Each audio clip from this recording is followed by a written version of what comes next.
प्रभु यीशु मसीह की करुणा या प्रभु यीशु मसीह की दया, ये आज हमारा टॉपिक है, the compassion of Jesus Christ. पिछले हफ्ते जब हम बात कर रहे थे तो हमने यूहन्ना बपतिस्मा देने वाले के बारे में बात करी थी, और इसलिए हमने उस प्रश्न का उत्तर नहीं दिया था जो हमारे टाइटल में है, that who is Jesus. But today once again we will see the book of Mark chapter 6 where the Mark is giving the answer that who is Jesus। यीशु कौन है? और आज हम देख रहे हैं कि यीशु एक दया करने वाले, करुणा दिखाने वाले परमेश्वर हैं। He is a God of compassion. और जिस तरीके से हम बाइबल में देखते हैं कि जब हम परमेश्वर पिता की बात करते हैं तो वो दया, वो करुणा उनके जीवन में देखते हैं, उनके स्वभाव में इस चीज़ को देखते हैं, और वही स्वभाव, वही एट्रीब्यूट्स हम यीशु मसीह के अंदर देखते हैं। और जो नए नियम के जो लेखक है, खासतौर से पौलुस की अगर बात करें तो जितने भी पौलुस ने पत्रियाँ लिखी हैं, लेटर्स लिखे हैं, उनकी बिगनिंग में वो कई बार वो परमेश्वर को कंपैशनेट गॉड बता रहा है या मर्सीफुल गॉड बता रहा है, और कई बार वो यीशु मसीह को मर्सीफुल लॉर्ड बता रहा है। और इससे पहले भी हमने चैप्टर 6 में जब हम अभी हैं और इससे पहले हमने देखा है तो कई बार हमने यीशु मसीह की दया के विषय में बात करी है। लेकिन आज एक विशेष टॉपिक है, एक ऐसे टॉपिक के बारे में हम बात करने जा रहे हैं जो चारों सुसमाचार में लिखी गई है। मत्ती ने उसके बारे में लिखा है, मरकुस के बारे में हम आज देख रहे हैं, और लूका और यूहन्ना ने, यानी कि 5000 लोगों को खाना खिलाना।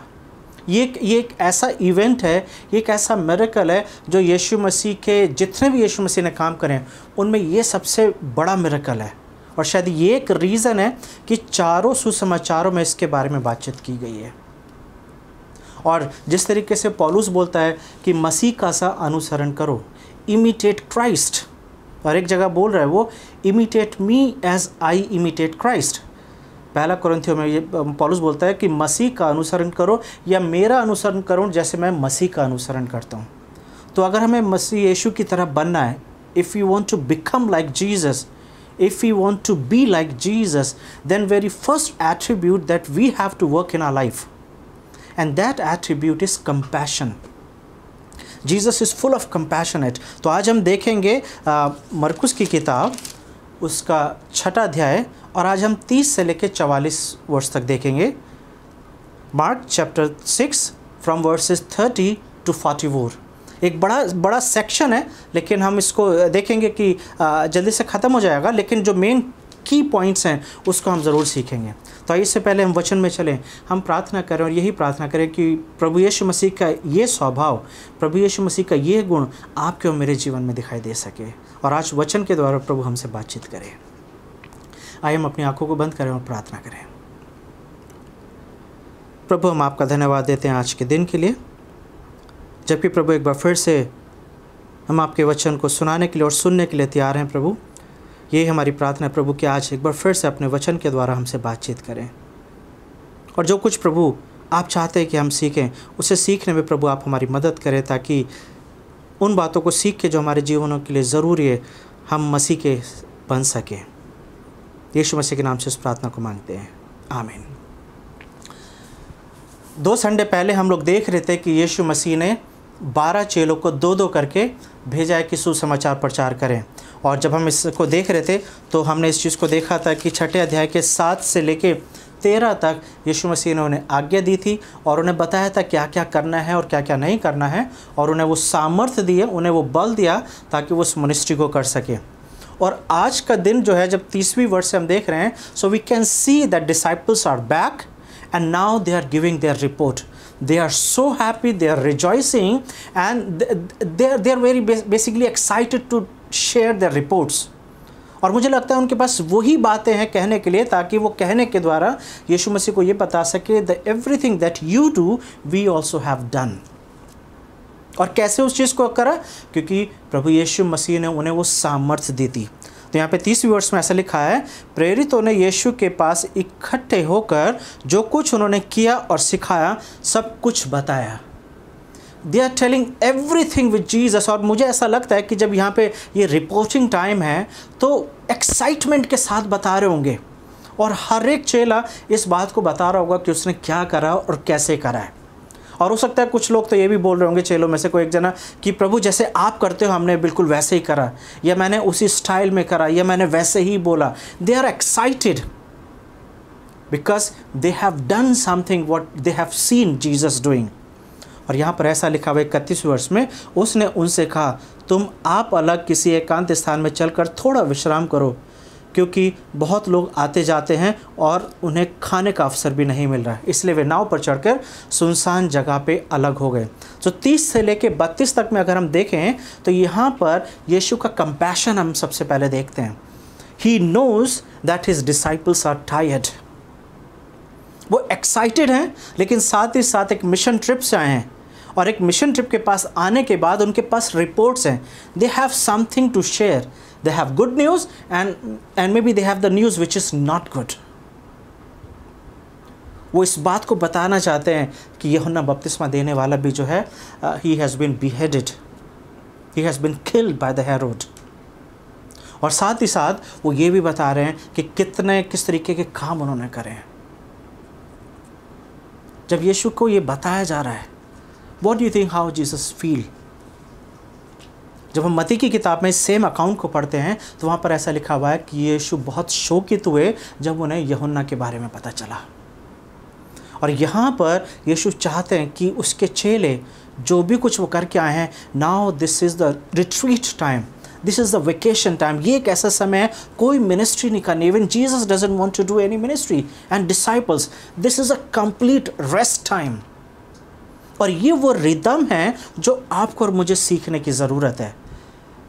और क्या वो रिदम है जो एक मसीह समाज की जो एक रिदम है? इसी शब्द का हम इस्तेमाल कर रहे थे जब हम नहमिया की किताब को कर रहे थे कि चेले मिनिस्ट्री करके आए हैं and now they are relaxing, they are sitting with Jesus doing nothing. और आपके मेरे जीवन में यही होना चाहिए कि एक बार हम मिनिस्ट्री कर रहे हैं, और जब हम मिनिस्ट्री कर रहे हैं तो मिनिस्ट्री कर रहे हैं, लेकिन एक टाइम ऐसा आना चाहिए that we should do nothing but spend time with our lord Jesus and saviour. मुझे याद है कि हमारे चर्च में एक मेंबर हैं, उन्होंने मुझे ये चीज़ बताई थी, और आज जब मैं सरमन तैयार कर रहा था तो मुझे वो याद आ रहा था। उन्होंने बोला है कि हमारे दिन के समय में शाम का एक ऐसा समय होता है जहाँ पर हम सारे लोग, खासतौर से मेरी पत्नी और मैं, हम अपने फ़ोनों को साइड में रख देते हैं and we just spend time together, we play together, we talk, we laugh, we pray, but we have a family time. कोई मिनिस्ट्री नहीं करनी है, कोई जॉब नहीं करनी है, किसी तरीके का कुछ नहीं करना है, and just four of us we spend time together. और यहाँ पर वही चीज़ है कि किसी भी तरीके का कोई काम नहीं है, किसी तरीके का कुछ नहीं करना है, सिर्फ यीशु मसीह के साथ बैठ के टाइम स्पेंड करना है। और यहाँ पे मरकुस बता रहा है क्यों? क्योंकि उनके पास खाने पीने तक का भी समय नहीं है। They are too busy, because जब से हमने मरकुस की किताब को शुरू करी है, we have not seen that Jesus is relaxing और he is retired for the day. सिर्फ मरकुस 4 में हमने देखा था, जहाँ पर हमने इस बात को नोटिस करा था कि यीशु एक नाव में बैठ के सो गए थे, लेकिन वहाँ पे भी तूफ़ान आ गया, और उस तूफ़ान की वजह से he had to wake up and he had to work for disciples. तो रिटायरमेंट नहीं है, किसी भी तरीके का विश्राम नहीं है। और आज यीशु मसीह बोल रहे हैं कि चलो हम बैठ के एक एकांत में चलते हैं, just get out from the people, एक ऐसी जगह जहाँ पर कोई हमें डिस्टर्ब नहीं करेगा। और मुझे लगता है कई बार आपको और मुझे इस तरीके के वेकेशन की ज़रूरत होती है, इस तरीके के टाइम की ज़रूरत होती है। This is the compassion of Jesus. He knows his disciples are tired. सिर्फ उसके चेले ही नहीं थके हुए हैं, लेकिन यीशु को भी जब यूहन्ना की जो न्यूज़ मिली है, इस न्यूज़ की वजह से यीशु को एक समय चाहिए। लेकिन 33वीं और 34वीं वर्ष को जब हम देखते हैं तो वहाँ पे कुछ और लिखा हुआ है। यहाँ पे ऐसा लिखा हुआ है, बहुतों ने उन्हें जाते देखकर पहचान लिया और सब नगरों से इकट्ठे होकर वहाँ पैदल दौड़े और उनसे पहले जा पहुँचे। यीशु मसीह अपने चेलों के साथ एक अलग से टाइम स्पेंड करना चाहते हैं, अलग से बैठना चाहते हैं, लेकिन एक भीड़ यहाँ पर बताई जा रही है। और जब आप इस भीड़ के बारे में आप अच्छे से स्टडी करना चाहते हैं तो आप तीनों गॉस्पल्स में आप देख सकते हैं, यानी कि मत्ती में देखें, लूका में देखें और यूहन्ना में भी देखें। इस भीड़ के बारे में पता चलता है कि किस तरीके की भीड़ है। ये यीशु मसीह के पास पहुँचे इसलिए नहीं पहुँचे कि यीशु मसीह थके हुए हैं या चेले थके हुए हैं तो इनकी हम मदद कर देंगे। इसलिए नहीं थके हुए हैं क्योंकि यीशु को दुख हुआ है, क्योंकि यूहन्ना की डेथ हो गई है तो हम यीशु मसीह के साथ शोक मनाएंगे। But we can see the people, they are very selfish people, they have needs. उनकी ज़रूरतें हैं और उन ज़रूरतों को पूरा करने के लिए उन्हें पता है कि केवल और केवल यीशु मसीह ही इस चीज़ को कर सकते हैं। So they don't bother, they don't even think that even when Jesus wants rest or not. उन्हें सिर्फ यीशु मसीह चाहिए ताकि किसी भी तरीके से उनकी जो डिमांड्स हैं या उनकी जो ज़रूरतें हैं वो पूरी हो सके। लेकिन 34वें वर्ष में लिखा हुआ है, उसने उतर कर बड़ी भीड़ देखी और उन पर तरस खाया। When Jesus saw the crowd, he filled with compassion. तरस से भर जाना यीशु मसीह का स्वभाव है। कितने लोगों को यीशु ने चंगाई करी है, और चंगाई देने से पहले वहाँ पे उनके बारे में लिखा हुआ है that when Jesus was talking to them, he filled with compassion.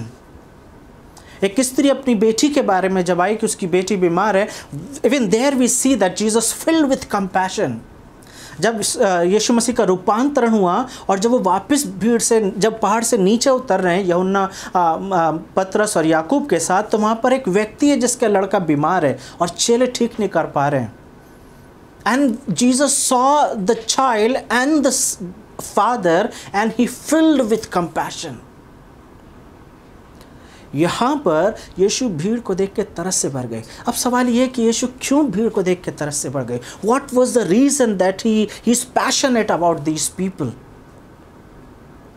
जबकि ये एक ऐसा समय है जहाँ पर he wants to rest and he wants to be with his disciples. He doesn't want to do anything.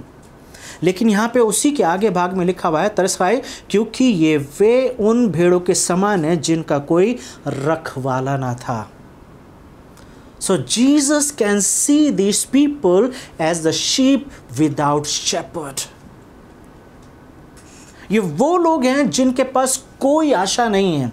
ये वो लोग हैं जिनके पास किसी भी तरीके का कोई चरवाहा नहीं है, कोई लीडर नहीं है जो उन्हें गाइड कर सके या उन्हें सिखा सके। और very first thing what Jesus did, यहाँ पे लिखा हुआ है, और वो उन्हें बहुत सी बातें सिखाने लगा। When Jesus filled with compassion, instead of taking rest, instead of going with disciples, Jesus came towards the crowd. वो भीड़ के पास आके और उन्हें सिखाने लगा। और जब हम इसको दूसरे गॉस्पल्स में देखते हैं तो वहाँ पर हम इस चीज़ को देखते हैं कि यीशु ने बहुत सारे लोगों को चंगाई दी है और उन्हें शिक्षाएं दे रहे हैं। Jesus felt the compassion, Jesus felt the pain of their bodies. उनके शरीर की दुर्बलताओं को देखकर यीशु तरस से भर गए और उन्हें चंगाइयाँ दी। और फिर यीशु Jesus filled with the pain, Jesus understand the pain of their soul. ये एक ऐसे लोग हैं जिनके पास चरवाहे नहीं हैं, और यहाँ पर यीशु उनको सुसमाचार सुना रहे हैं ताकि उनके जीवन में वो शांति आ सके, जिस शांति की, जिस अनुग्रह की, जिस दया की, जिस उद्धार की उन्हें ज़रूरत है। अब जब हम इस चीज़ की बात करें till chapter 34, you and I can understand कि चेले यहाँ पर they are totally in the mood of retreat, they are totally in the mood of rest. और यहाँ पर उन्हें लग रहा होगा इस भीड़ को देख के कि हम यीशु के साथ अलग से बैठने आए थे। We came to sing couple of songs and then spend time with Jesus and sleep. लेकिन यहाँ पर दे कांट स्टॉप जीसस, क्योंकि यीशु का ये नेचर है। और यहाँ पे 35वें वर्ष में लिखा हुआ है, जब दिन बहुत ढल गया तो उसके चेले उसके पास आकर कहने लगे, यह सुनसान जगह है और दिन बहुत ढल चुका है। उन्हें विदा कर कि चारों ओर के गांव और बस्तियों में जाकर अपने लिए कुछ खाने को मोल लें। Now this is the point of disciples. और ह्यूमन पॉइंट ऑफ व्यू की तरफ से अगर बात करें, मनुष्य को ध्यान में रखते हुए बात करें, तो ये एक बड़ा प्रैक्टिकल सुझाव है। क्यों? क्योंकि वो चाहते हैं कि भीड़ चली जाए ताकि वो यीशु के साथ आराम कर सके, ताकि वो यीशु के साथ टाइम स्पेंड कर सके।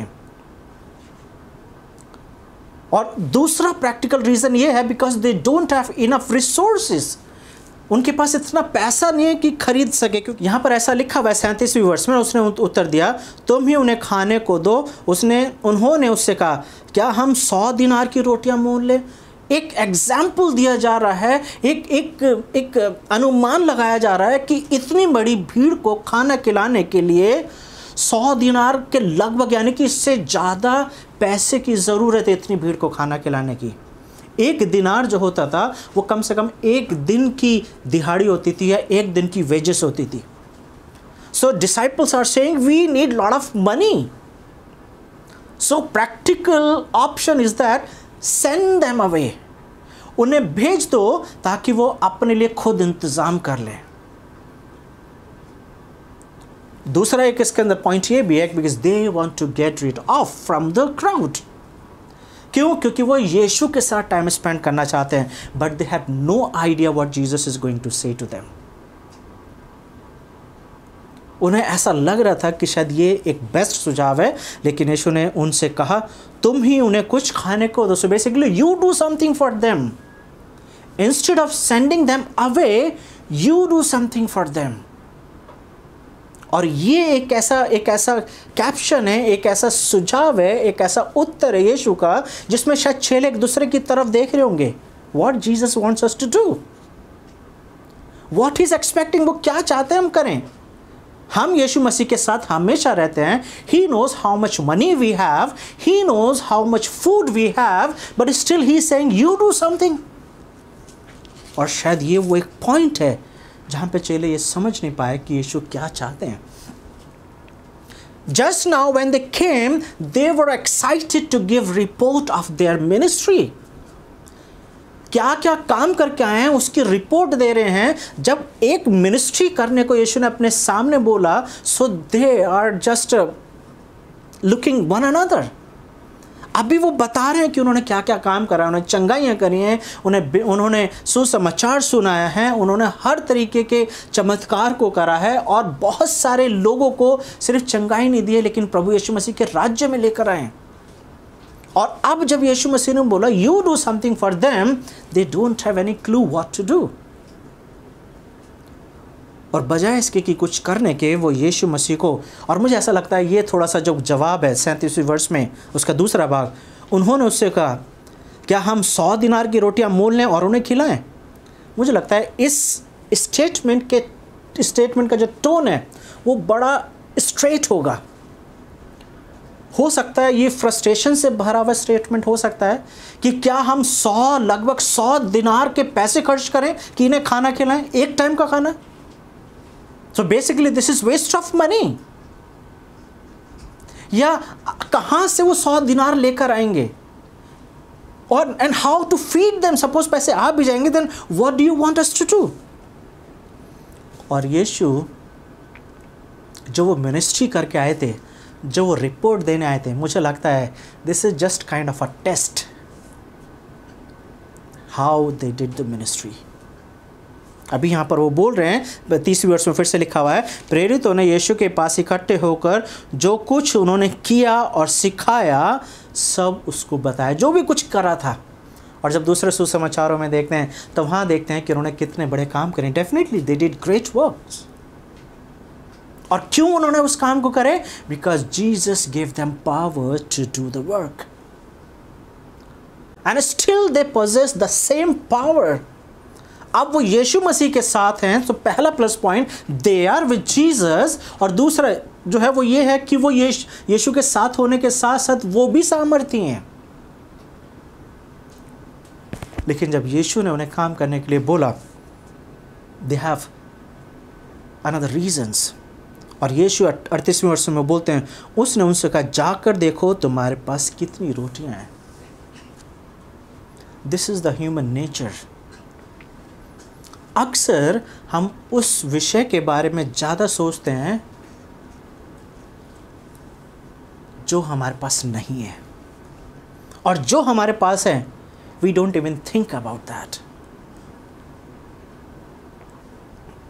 यहाँ पर यीशु बोल रहे हैं first find out what do you have, तुम्हारे पास क्या है, how much food do you have.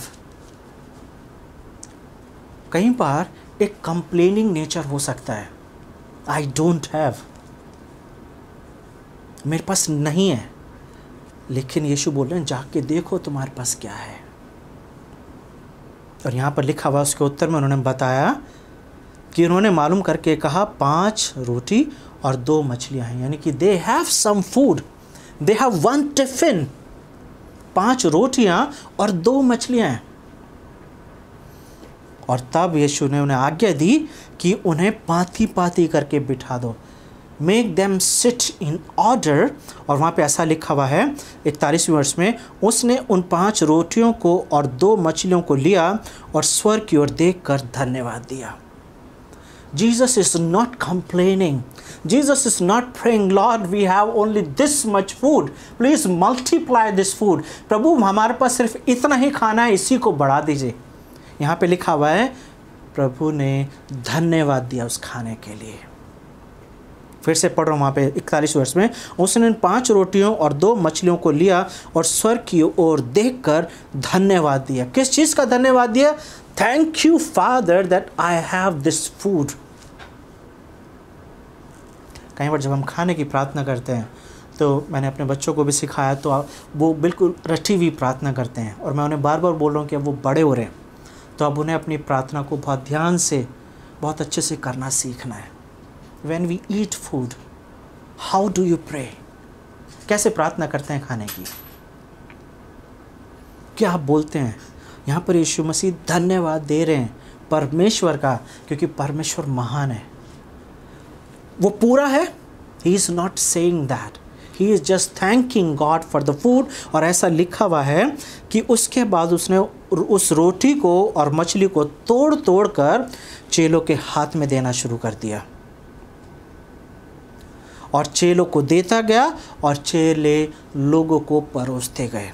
So we can see that Jesus prayed, Jesus thanked for the food, Jesus blessed the Lord for the food and then he broke the food। यीशु ने रोटी को तोड़ा, यीशु ने मछली को तोड़ा और चेलों के हाथ में दिया और चेले जो हैं वो लोगों को बांटते चले गए।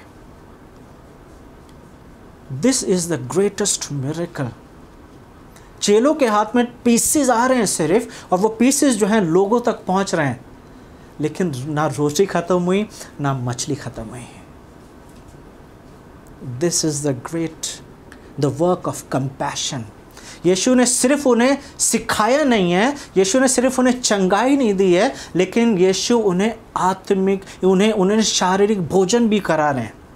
Jesus taught them, Jesus healed them, and now Jesus is feeding them। और ऐसा लिखा हुआ है 42वें वर्ष में, तब सब खाकर तृप्त हो गए और उन्होंने टुकड़ों से 12 टोकरियां भर कर उठाई और कुछ मछलियों से भी, और जिन्होंने खाई वे 5000 पुरुष थे। लगभग 5000 men ate this food, जिसके अंदर स्त्रियों और बच्चों का तो जिक्र ही नहीं है, जिसमें कितनी सारी पत्नियां होंगी, कितनी सारी माएँ हो सकती हैं और कितने ही बच्चे होंगे। तो कितना फिगर हो, कितना नंबर होगा ये, you can imagine. This is the act of compassion of Jesus कि यीशु ने तरस से भरकर सिर्फ उनको वापस नहीं भेज दिया, लेकिन यीशु ने उन्हें सिखाया, उन्हें चंगाई दी, और फिर यीशु को ये पता था दे नीड फूड। यीशु इसलिए नहीं कर रहे हैं because they are very good people, they are very selfish people. अगर आप यूहन्ना की किताब उसके 6 अध्याय को, इसी अकाउंट को पढ़ेंगे तो वहाँ पर ऐसा लिखा हुआ है कि जब लोगों ने खा लिया पेट भरकर, तो ज़बरदस्ती वो यीशु को राजा बनाना चाहते हैं। 6:15 पढ़िएगा वहाँ पे यूहन्ना में, वहाँ पे ऐसे लिखा है forcefully they wanted Jesus to be their king. इसलिए मैंने स्टार्टिंग में बोला है कि लोग जो हैं, भीड़ जो है हमेशा एक सेल्फिश की कैटेगरी में पाई जाती है। ये वही भीड़ है जो आखिरी वाले दिन यीशु के लिए ये बोल रही होगी crucify him, crucify him, crucify him. लेकिन एक चीज़ हम देख सकते हैं, ये वही यीशु है जो अपने प्राणों को देने के लिए तैयार हो गया आखिर में, और आज जो है यीशु अपने रेस्ट को देने के लिए तैयार है। He is ready to give his rest time to these people। जो समय उनके आराम का था, जो समय चेलों के लिए था, जो समय यीशु के लिए, खुद के लिए था, यीशु उस समय को दे रहे हैं। This is the nature and this is the attribute of the God whom you and I serve। और जब आप और मैं एक ऐसे परमेश्वर की आराधना करते हैं तो किस तरीके से हम परमेश्वर की आराधना करते हैं, क्योंकि आराधना का मतलब ये है we have to become like Jesus. और यीशु की तरह आप और मैं तभी बन सकते हैं जब हमारी निगाहें पूरी की पूरी यीशु पर लगी हुई है। Can you say that you have set your eyes on Jesus?